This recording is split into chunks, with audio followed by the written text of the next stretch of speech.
All right.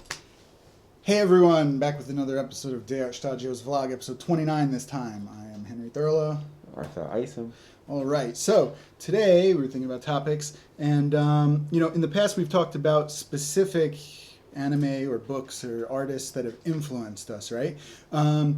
But one thing I don't think we've talked about is how we take that influence and then apply it to our own artwork, right? Because you could say, oh, I'm influenced by Quentin Tarantino. Okay, but does that mean you just like him? Mm-hmm. Or are you trying to take certain things that he does well in his movies and specifically apply them to your movies, right? Emulate what he's doing. Yeah, so, and then similarly for artists, like, you really like this one artist, but do you actually try to do shadows the exact same way as that artist, or do you just like them and you want to make inspirational stuff like them, right? So I have definitely a massively probably different opinion than you, and I wonder if we'll kind of go at it back and forth here. But so I am curious. I mean, I could start, but how do you interpret this topic, and what do you have to say off the top of your head? What are you thinking? Like inspiration, motivation, dedication. Yeah, that's your pull up your bootstraps, just try harder. Yeah. Doesn't matter if you've got the inspiration or not, you just got to do it. Just got to do it. No, like I do think that that because I don't know what I think. Like I think that you can. Like, well, okay, hold on. Yeah. Let's take who are you, other than Ogura-san, who became your actual like sensei, right? Yeah. Who is someone in the anime industry or background industry in general, or painting industry, a painter that inspires you? Just anyone, literally. So that's the thing, because I'm actually always really intrigued in like, wow, so many people's names. No, but for you, I'm saying literally. I mean, you have books of illustrators and stuff. That's true. Don't even think of anime necessarily. Okay. Think of, I'm saying literally anyone this time. Who is an artist that inspires you? So I do have books of illustrators. So I like Dean Cornwell. Okay, yeah. so just think about him for a second. So obviously that means you love his art, right? Yeah. Do you think that his influence has altered your art in some way, or are you just generally a fan? Or has your drawings actually changed in a specific way? So I think my figure drawings. So that's the thing, because I'm not I don't do figures, right? Yeah. So Dean Cornwell is an illustrator, early 20th century illustrator from early 1900s, and So the thing that I liked about him is his conservation of line, and so when I'm drawing, like if I'm doing like sketches and just drawing, like doing figure drawing, like joining a figure drawing workshop or something, I do try to take his principles and then the principles of a few other illustrators that I like, and I try to apply it to my craft. Now, of course, I'm a background painter, right? Mm-hmm. And so I guess if you picked a background painter or some, maybe this question would be easier to answer. Is there anyone, or another way to ask the question, are your drawings definitely different thanks to insert the name of someone who inspired you? Well, I like. So okay, let me think of a background painter. But although Dean Cornwell did paint, and he's an oil painter though, and so in acrylic, I think, and so I like. So yeah, that's the thing. So I do get inspiration from other mediums, and so I really like. So for example, like recently I've been looking at a lot of Chinese artists, like the Chinese watercolor artists. I like their approach, and I like something that I've been trying to search for, actually during my whole career, and I'm still trying to figure it out. It's like there's a painting technique called like lost and found edges, right? And so you apply that, and it's like, so if you're painting in oils or watercolors or anything, you can have lost and found edges. And so in these particular Chinese artists, they do it's amazing work, and it's just watercolor, and I'm trying to kind of get inspiration from that. Not necessarily inspiration, I guess, trying to figure out the technique and figure out how I can apply that. But so you do specifically try, though. do specifically try.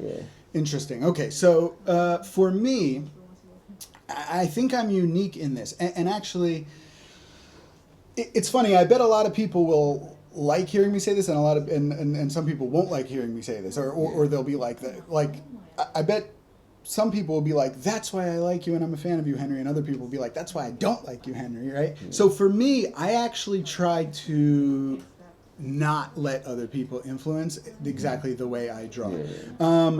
I can list off tons of anime that I'm a huge fan of. Yoshiaki Kawajiri stuff, right? The Ninja Scroll and Demon City Shinjuku, right?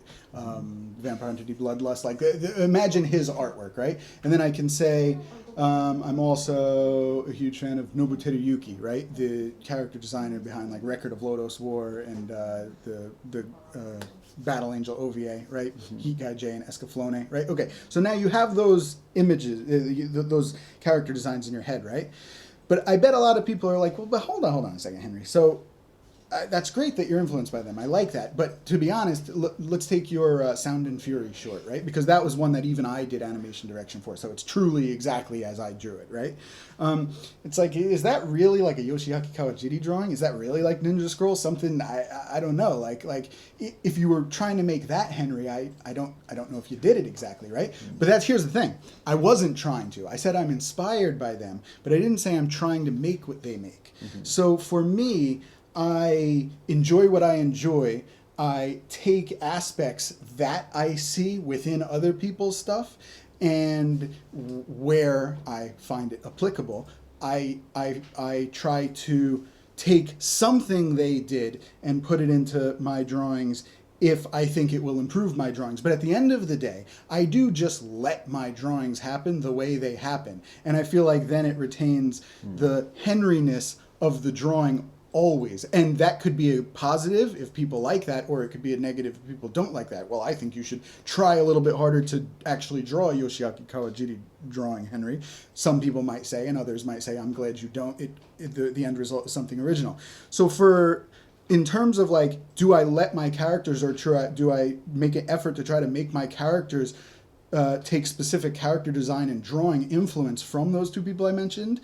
No, is the answer. However, when I say I take little aspects, let me give you an example, right? So Nobuteru Yuki, he has a way of adding like little detail. Actually, both of them are similar in that they're super detailed, right? Both of those guys have like lots of layers of shadow and lots of details all over their drawings. They do not simplify like a Trigger or something like that, right?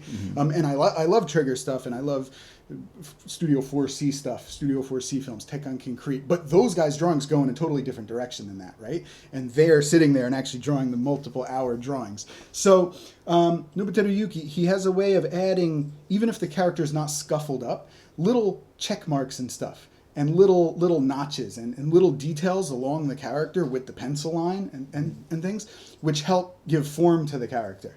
Like there might be, like if it was a fully done crosshatch drawing, you would imagine like lots of dark crosshatching into light crosshatching here to give the form of this face, right? But Shadow will do that on his drawings, but then also right here, right where it truly turns, there's like check, like a few lines, right? And you kind of feel the plane of where it turns, for example. Now, that one little aspect, I just love how the cheeks look or something like that. So that little thing, not enough so that like I'm massively clearly influenced by him, but little things that I notice, oh man, I want to add that little thing here. So I do put that in mind. Similarly, both of those guys, specific Yoshiaki Kawajiri, probably even more so, always has like highlights, normal color, shadow, secondary shadow, area of black. Like, so it's obviously super time consuming, but it's so many layers of shadow within every single given drawing, and it gives a very different feel than a Tekken Concrete, simplistic, keep it simple character, right? But I love that. I love how that comes out. So even if it is time consuming, and even if my style doesn't look like his style necessarily, I like adding that. So that's what I mean by aspects. I see different things that I can apply to my drawing while also not changing at the end of the day kind of what it was that I was just doing in the first place. I think, yeah, because I think that that's another way of well, yeah, so that's like inspiration, right? Where so you're not trying to learn from them, like you truly are just inspired by them, and so which I don't think there's anything wrong with that, right? So you see something like, oh, this is cool, this makes me want to draw. So I guess that's kind of what you're doing, right? Like it's like you look at it, you see what they're doing.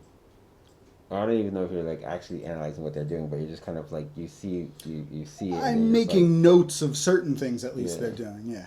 And then you're like, okay, yeah, that's interesting, that's cool, I like it, so I want to draw. Um, that's interesting. Like that's like true like inspiration for the sake of inspiration, I guess. Like yeah, I don't know if I necessarily do that. Like I I do. know you don't, which is why I Yeah, thought we were going to fight here. yeah, Because I know for you, it's not about artistic. Here, let me get the argument started. yeah, No, I actually don't yeah, think we'll go in that direction fully, but yeah, let me just suggest where we're probably different. For yeah, you, it really is about, from my understanding in all of our yeah, conversations, it really is about the journey of getting better at the craft, right? I yeah, never use the phrase getting better at the craft, right? yeah, For me, yeah, it's all about what do I want to put on paper to make this project exactly how I imagine this project going, right? yeah, For me, I am looking for those little things, but I don't let anyone else at the end of the day truly interfere with what it is I know I need to just put on paper from my heart, right? yeah, Whereas for you, I think it is, I don't know if you take inspiration like that at all, because for you, it is all about, will that give me a different perspective into the craft? Will that give me right? yeah, And yeah. so that is really looking at it from very different perspectives, I think. Yeah, yeah, like I think that's true because even the so I guess I mentioned Dean Cornwell or and even if I'm thinking about some of the Japanese artists that I like of course Ogura-san or Olga Kazuo. Actually, I just saw him. So Olga Kazuo, right? He's the background artist for most of Ghibli's work and stuff like that. Like when I look at their artwork, or if I look at all the like yeah the different illustrators or painting books and things that I have, most of the books and things that I have and I go to the museum and stuff like that, it really is specifically not because I'm looking at like oh look at that like it really is like I'm like okay like what can I learn from this artist or like what are they doing, oh this is interesting, like what did their craft achieve or what did their painting achieve, right? Like and so then I'm trying to yeah emulate that or at least and it's not like copying that, right? Because of course I'm not drawing Olga Kazuo style paintings or even like a Dean Cornwell style illustration. So but it is the techniques that I'm looking for, right? Like the rules of art. Like I'm constantly looking for that. And I think which I don't know, cause yeah, like, cause like you said, like I think that's so. I just think that's a different type of inspiration, probably, So or it's a different method. what would you say is the base of your style? For me, it would just be like that's what it looked like when I put my hand on the paper. So that's what clearly is just coming out of me. So let's start with that as the foundation, right? Mm-hmm. Is my attitude. What is the foundation then? Is it also just what naturally comes to you, or was there certain inspirations, even teachers that really set in stone the way you approach the blank piece of paper? Um, yeah, I think yeah, cause like I do often think about that, like oh, I wonder what my style is or something, and I always say that I'm just kind of still searching, for that, even though I'm like older guy now. Like I do admire like painters and illustrators and stuff who just draw like one way, like fine artists and things like that. And they have like, something a noticeable style, and that's just the way they draw. Like that's their style. Like that's what they're known for. I always kind of felt like I don't know, like I don't even know if I have that like yet. Like I'm like That's interesting because that's what I was just about to ask you. So, then what do yeah. you think is what you make? If it's not your Yeah. style, is it still Ogudo-san style, but you're doing it here, or what exactly is Well, I it? don't think it's Ogura-san style, but I do think that uh, like it's just because it's a mixture of different things. It's a mixture of everything that I've learned up until now, and then and so like things that I picked up from Ogura-san, things that I picked up from my senpai, things that I learned at school, things that like it's just a whole bunch of it's just a culmination of everything that I've learned, and then I pick and choose the things that I liked the most. So oh, okay, this was cool. I learned this. and I liked doing it at that time, but now I want to try to do this or something like that, and then this, and then I choose something that I'm trying to achieve, and then I try that, you know, and then I'm just constantly just trying to do that thing, and In the weekend video that we recently made, I saw actually a lot of comments saying that they really liked the backgrounds, right? So I think that's cool. So people noticed it. yeah. But so, I mean, do you ever feel you'll make a switch to a more Arthell style, or do you think what is naturally settling here is by default the Arthell style? Do you think that the weekend video has the Arthell style backgrounds, or do you feel like that hasn't been achieved yet? Yeah, I still feel like that hasn't been achieved Okay. yet. Yeah, like I feel like I'm still trying to figure out what that is, you know, and like, obviously, like when I was working on the weekends video, I had an image in my mind of what I wanted the environments to look like and something that I was trying for. I don't know if I achieved it, you know, so I'll try again. All right. Well, very interesting. Let us know in the comments section what you think about our different styles. I'm curious too. So for me, Sound and Fury. I guess you could look at the Sound and Fury for both of ours, one right after another. But the weekend video probably for Arthell's background's the best. That's the newest project that he did. I'm curious, just in general. It'd be interesting to hear what everyone thinks about inspiration. Like, what do you think the modes of inspiration are, and like, are the purpose of inspiration, and how do you apply what it is that's inspired you to what you're doing, and and if you have questions or topics, let us know. Yep, let us know. Shtajio. See you guys next time. Peace.